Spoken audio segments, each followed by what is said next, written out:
Bonjour, aujourd'hui je vous présente le Grande Acédalex. Alors, vous avez dans ce jeu, c'est l'origine des échecs en tant que jeu de guerre, mais quelque peu oublié ici, et les pièces sont désormais souvent des animaux mythologiques. Le crocodile était probablement pour les Européens de l'Ouest de l'époque aussi mythologique que le griffon. Les joueurs ont 12 pions, un roi, un griffon, 2 crocodiles, 2 girafes, 2 licornes, 2 lions, et 2 tours. Un griffon a le corps d'un lion et la tête d'un grand oiseau.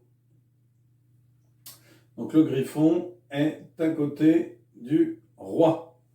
Alors, comment se déplacent les pièces? Le roi, il se déplace comme un roi, d'une case dans une direction arbitraire. Mais lors de son premier déplacement, il peut faire un saut. Le roi blanc peut sauter vers D1, D3, F3, H3 ou H1. Le roi noir peut sauter vers D12, D10, F10, H10 ou H12. En fait, le saut est de 2 cases dans le sens horizontal, vertical ou diagonal.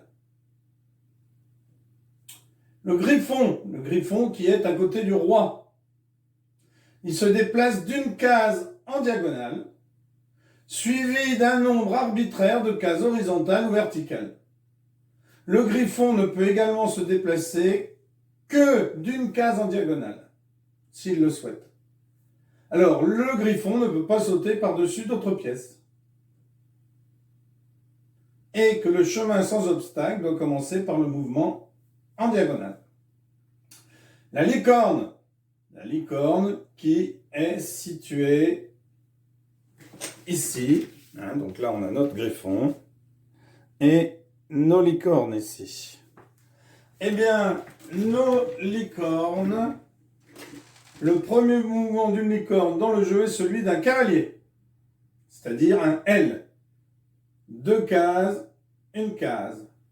Le mouvement du cavalier aux échecs. Lors de ce premier mouvement, la licorne ne peut pas capturer de pièces.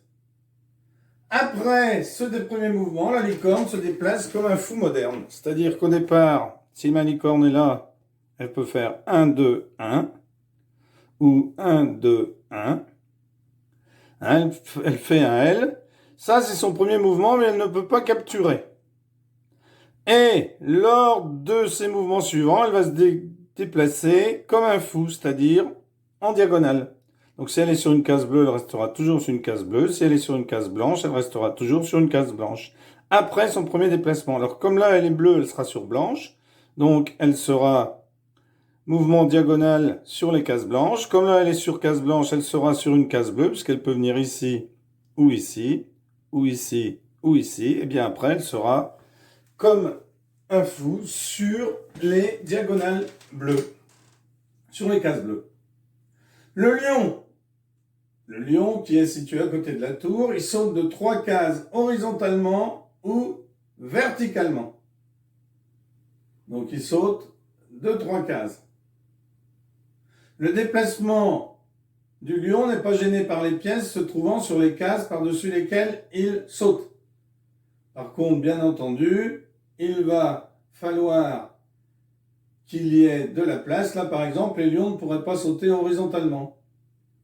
Et ils pourraient sauter verticalement de 3 cases, c'est-à-dire aller au-delà du pion. C'est-à-dire que ce lion ici pourrait se retrouver ici. Et ce lion ici pourrait se retrouver ici. Et pour l'instant, ils ne peuvent pas bouger horizontalement, puisqu'il y a des pièces à côté. La girafe, alors là, elle a une sorte de mouvement de cavalier allongé. Elle se déplace d'une diagonale, donc elle va se déplacer d'une diagonale, puis de 3 cases horizontales ou verticales. Donc ma girafe qui est ici, elle peut se déplacer ici, et après 1, 2, 3. Alors elle ne pourra pas aller ici parce qu'elle sortirait. Par contre, elle peut venir ici, et ensuite 1, 2, 3. Donc voilà comment se déplace la girafe.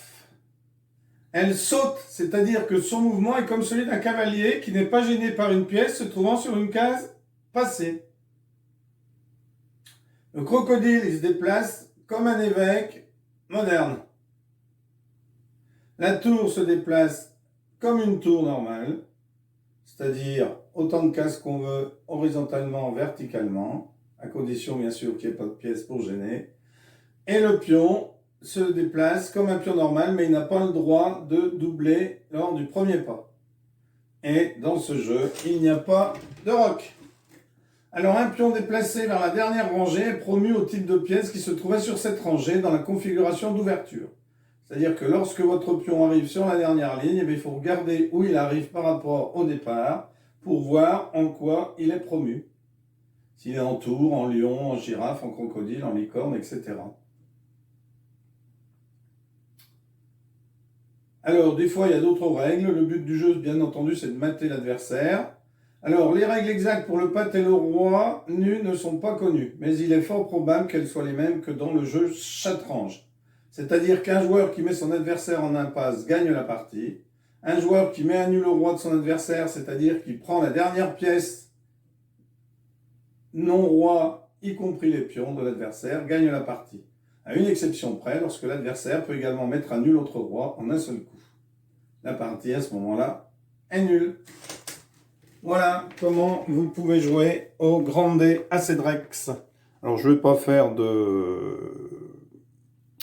démonstration parce que c'est trop long. Alors, pour revenir au crocodile, là, il se déplace comme un évêque, c'est-à-dire comme un fou, en diagonale. Donc, lui sur les cases bleues, et lui va se déplacer sur les cases blanches. Donc, en fait, quand vous aurez bougé vos licornes, elles se déplaceront ensuite comme des crocodiles, c'est-à-dire comme des fous, comme des bishops, comme des évêques. Voilà. Alors, je ne fais pas, comme je vous l'ai dit, de démonstration de partie, car c'est un peu long. Mais vous essaierez de jouer vous-même. Alors, si vraiment vous voulez jouer à ce jeu, je vous mettrai un lien pour jouer. Alors, ça s'appelle Ludi Portal.